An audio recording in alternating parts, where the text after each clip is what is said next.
daily news Simplified, an answer to what, why and hows of newspaper reading. Today I am going to discuss Delhi edition dated 8 January 2018 of The Hindu. So let's get started. So our first news of the day, which is INS Arihant left crippled after accident 10 months ago, which is given on page number 1, and its follow-up news on page number 11, which is Arihant Top Gun for Second Strike, talks in particular about India's indigenous nuclear submarine INS Arihant, and it also talks about India's second strike capability with respect to nuclear weapons. So let's look at this article in detail. So let's look at both of these articles in detail. So let's first understand about INS Arihant. Now INS Arihant is India's first indigenous nuclear submarine built under the Advanced Technology Vessel Project. Now if you look at this image on page number 11, it details the specifications of the submarines. For example, what is its speed? That is, surface speed is around 12 to 15 knots. It talks about its length, which is around 124 meters. It also talks about its weaponry, which is around 30 weapons.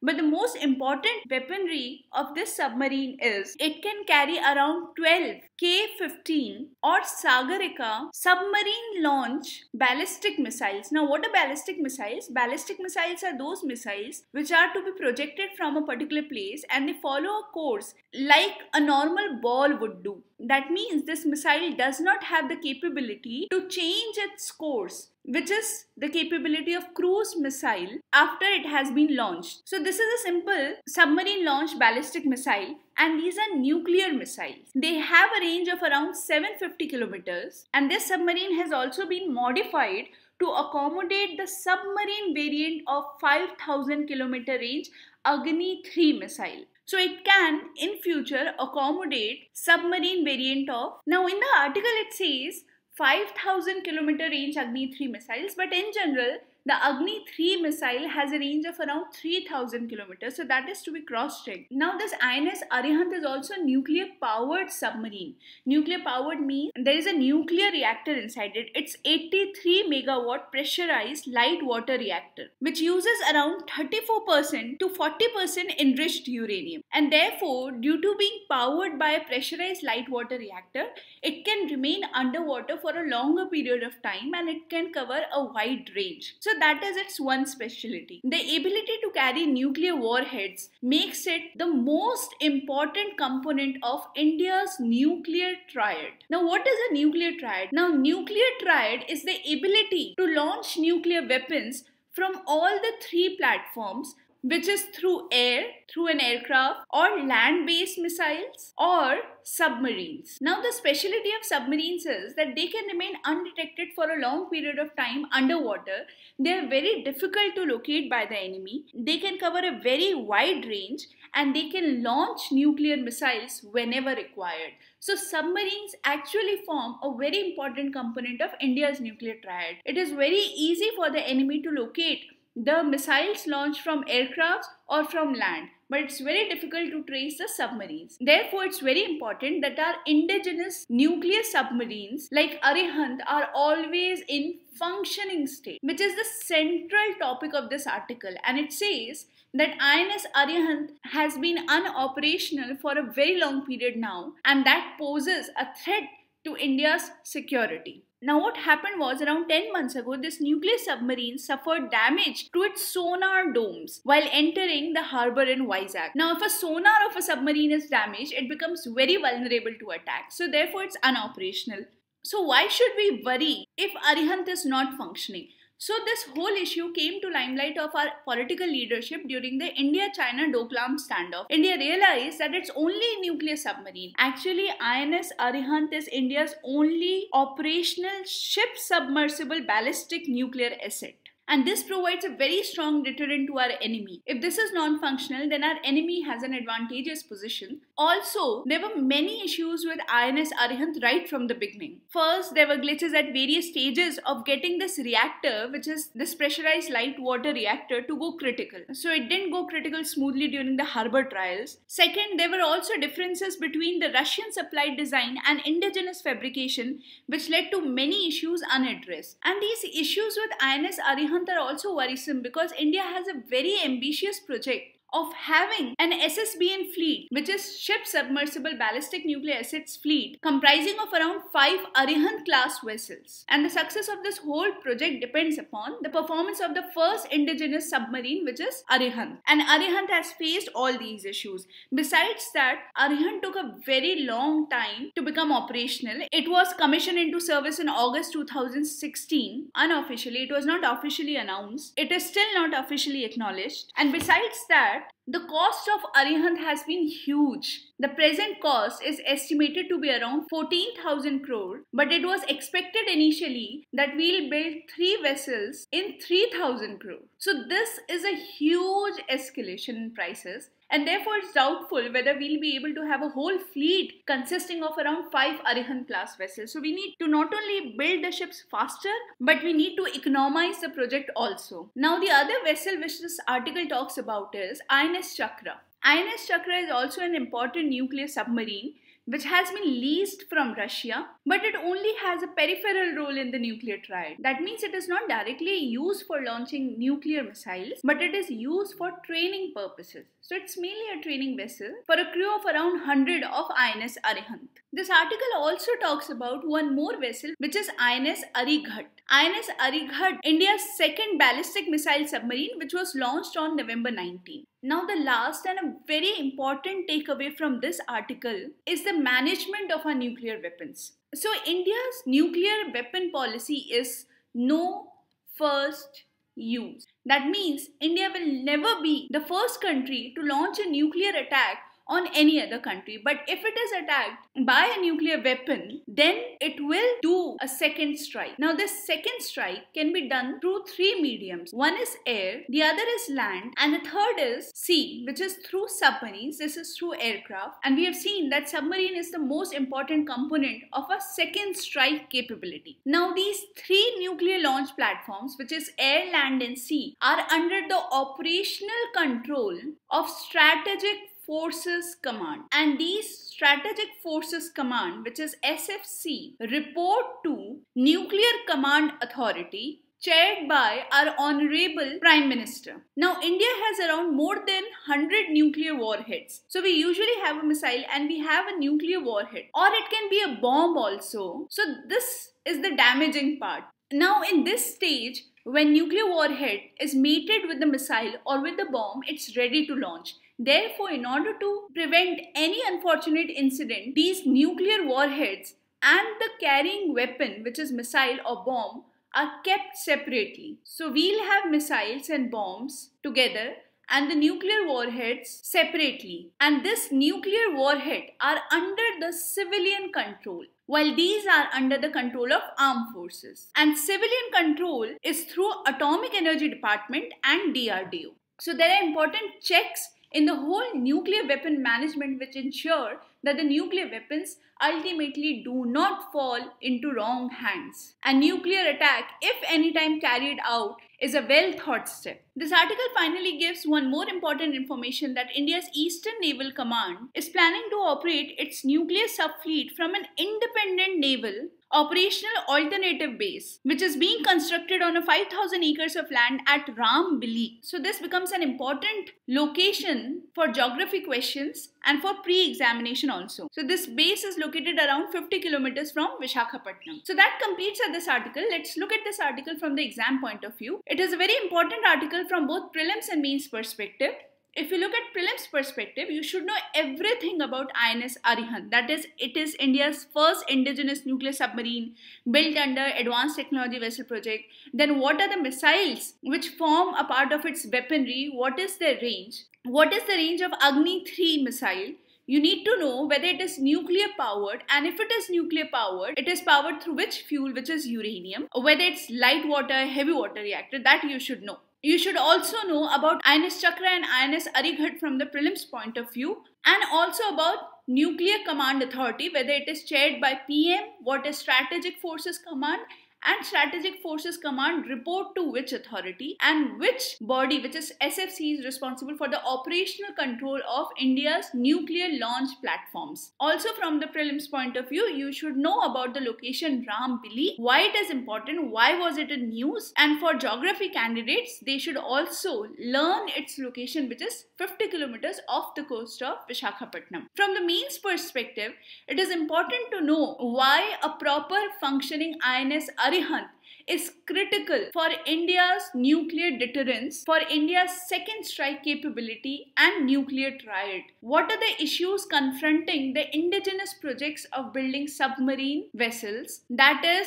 light water reactors not going smoothly, the negotiations between the different countries involved, about the time delays, about the cost, and how it affects our security in general, right? So that completes this article. Let's move on to the next article. So our second article is on electoral bonds. The news on electoral bonds appears on page number 1, and there is a follow-up news on page number 10. So the news is that our Finance Minister Arun Jaitley ji has said that the scheme of electoral bond is a substantial improvement in transparency over the present political funding system. Now, the scheme of electoral bonds was announced by the Finance Minister in his budget 2017 and is considered a very important step towards transparent political funding. To understand the significance of electoral bond scheme, let's first understand the current system of political funding. So in the current system, a donor donates to a political party mostly through cash, and this cash limit was reduced to rupees 2000 by the minister in his budget speech, but still allows the donor to pay in cash, right? Now the biggest flaw with this system is the source remains anonymous, so nobody knows about the donor, and this money could also be black money. So political funding becomes an easy venue for all these people to park their black money, and this is a very important issue of concern. So the first mode of donation is cash. The other mode which is available to people is either through online payment or online donation or through checks. Now this instrument is not very popular in India because it reveals the identity of the donor. Now a particular donor might not want to be seen as favoring a particular political party.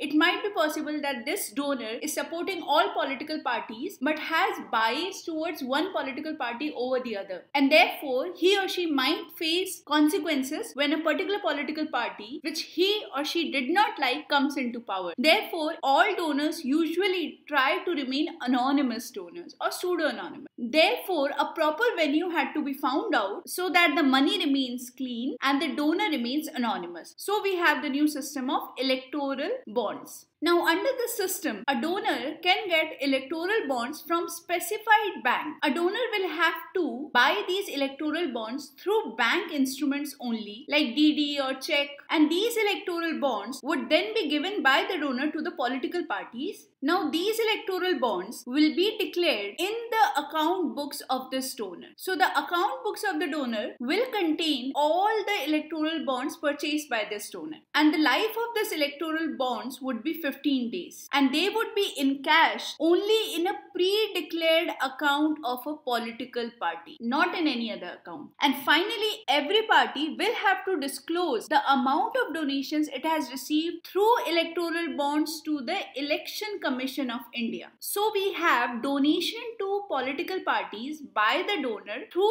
electoral bonds which were purchased by the donor through bank instruments in a specified bank. These all electoral bonds were reported in the account books of this donor. So the bank knows how many electoral bonds have been purchased, what are their values, and finally these all electoral bonds are being reported to the Election Commission also. So there is some sort of transparency introduced in the system of political funding without compromising on the anonymity of the donors. The political party will never know the name of this person, but it will receive the amount which is recorded in the banking system. So this is the new system of electoral bonds, and our finance minister is hopeful that this system of electoral bonds will introduce some element of transparency in political funding. So that completes this article. This article is important from both prelims and mains perspective. From the prelims perspective, you should know what electoral bond scheme is and when was it announced, what is the whole functioning of the electoral bond scheme. Okay, the other thing which can be asked in mains is about electoral reforms, and this is a very important way of how we are reforming the system of political funding and making our polity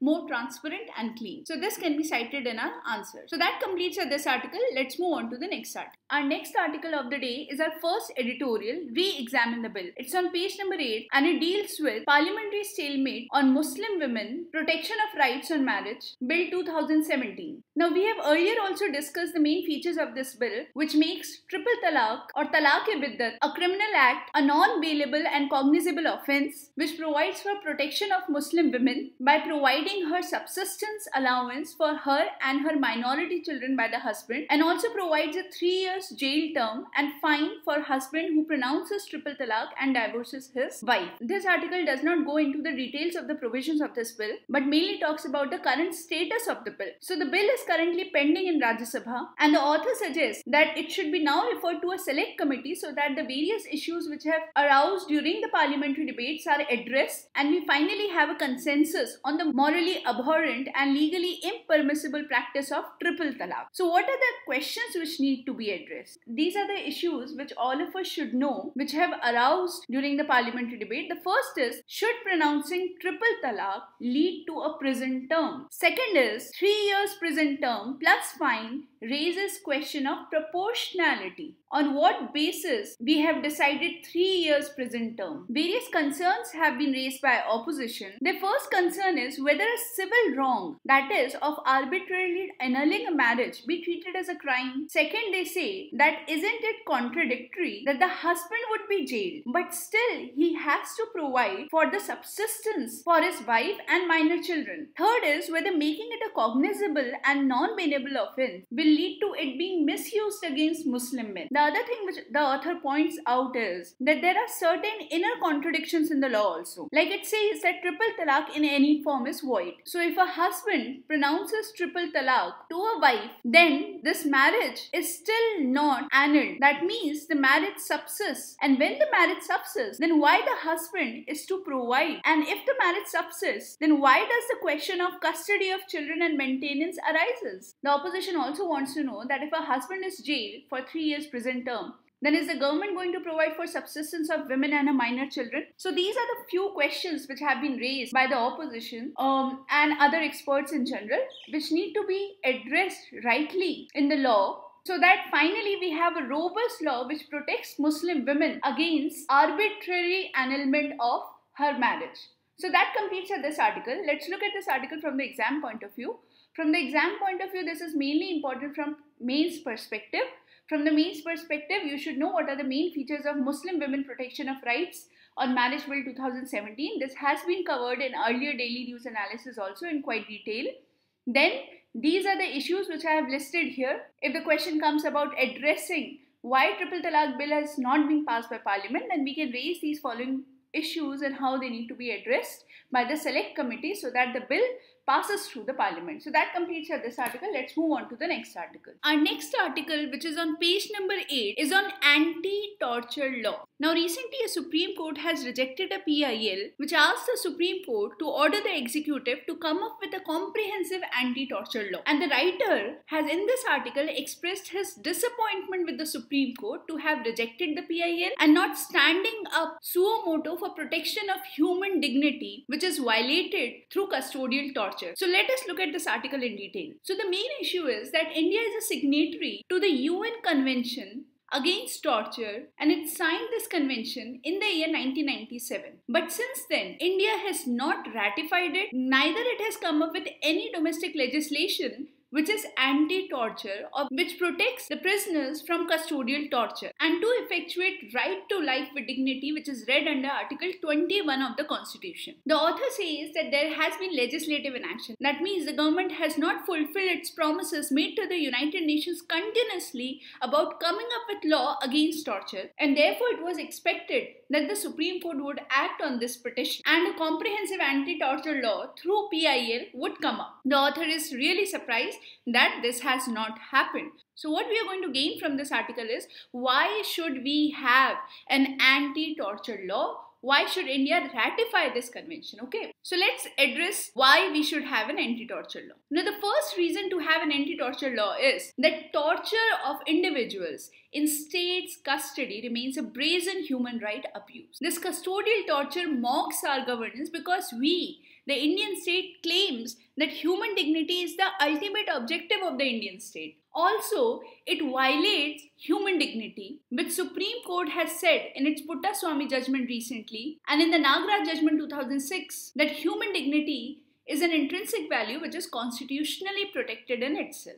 The next reason is that India is a signatory to the UN Convention, and Supreme Court has said in the Puttaswamy judgment and also in NALSA 2014 judgment that unless there is a manifest intent expressed to the contrary, that means unless there is a strong reason on the contrary, our domestic laws should be aligned with the international legal regime on the subject. And now there are certain Supreme Court judgments about torture in custody also, which I missed earlier.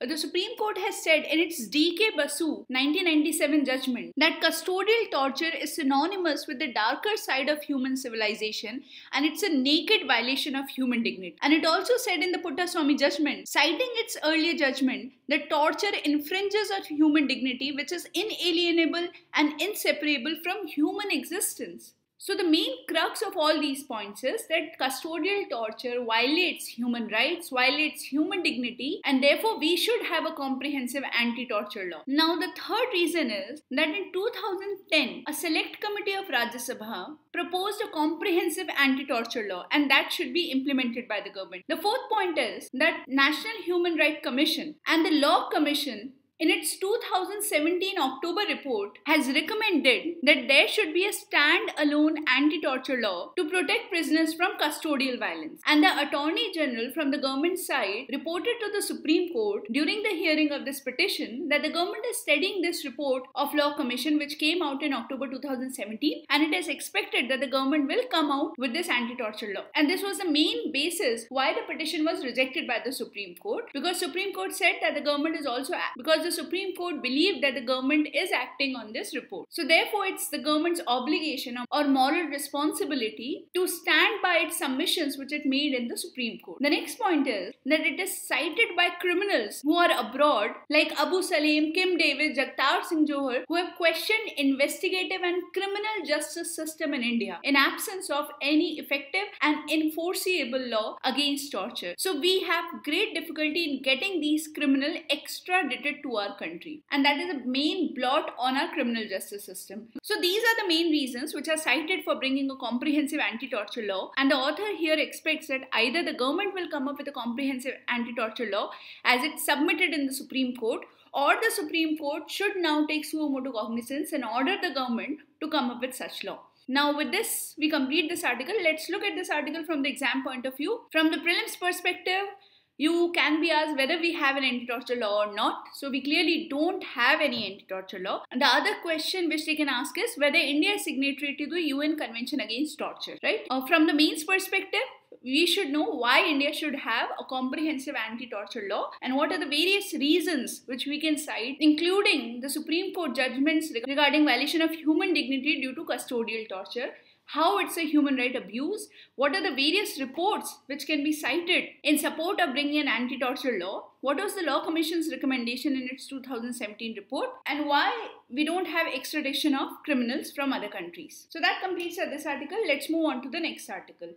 Our next article is on page number 9 and it talks about India's climate action commitments and how states' participation is indispensable for their fulfillment. So the article begins by citing Emissions Gap Report, which was released last year ahead of UN Climate Change Conference and which pointed out that even if all the states meet their national pledges related to carbon emission reductions under the Paris Agreement, then also they would be inadequate to keep global warming below 2 degrees Celsius. So we all know that during the Paris Agreement, different countries of the world made different promises and these were called their national pledges. So these were all voluntary commitments made by these countries so that the global warming is limited to 2 degrees Celsius above the pre-industrial levels. Now the Emission Gap Report says that even if these all countries fulfill their national pledges, whatever voluntary pledges they have made, still they won't be able to meet these targets. Therefore, it is extremely important that we should have a renewed focus on climate governance. Now, climate governance would mean that all the stakeholders sit together to decide a future course of action so that we have minimum impact of climate change and the climate change is reduced to its minimum level. For that, Talaq dialogue of UNFCCC, United Nations Framework Convention on Climate Change, is beginning this month, and this dialogue will help all the parties to take stock of progress post the Paris Agreement. The article suggests that India can set a high precedent by deepening the dialogue process. Now, India, as we all know, forgive me for this very bad map. Now, India, as we all know, is a federal democracy. We have sub-nations within India. There are different states within India, and India cannot fulfill any of its national pledges until and unless it takes all the states together. Right? So India needs to have an action-oriented, inclusive, bottom-up approach. Bottom-up approach means that we need to start with the smallest units, villages or districts or states, and in this case states, to plan up a climate change mitigation strategy involving extensive participation of all the states and all the stakeholders, which includes civil society, businesses, climate stakeholders, etc. India has actually set a very ambitious target of 33% reduction in emission intensity of the 2005 level by 2030 by generating 40% of its energy from renewables. And this is a huge target. And this cannot happen until and unless it takes all the states along. And therefore we have State Action Plan on Climate Change. Now, author says that this has been realized by the international process also, that we need collaboration of all the federal units so that the nations meet their national pledges. And for that, they have started a coalition or a group known as Under 2 Coalition. Now, this Under 2 Coalition is a memorandum of understanding which has been signed by sub-national governments to reduce their greenhouse gas emissions towards net zero by 2050. It has grown up into a very large group with its member states and regions surpassing around 200. So already it has 200 members, and from India, the states of Telangana and Chhattisgarh are part of this group.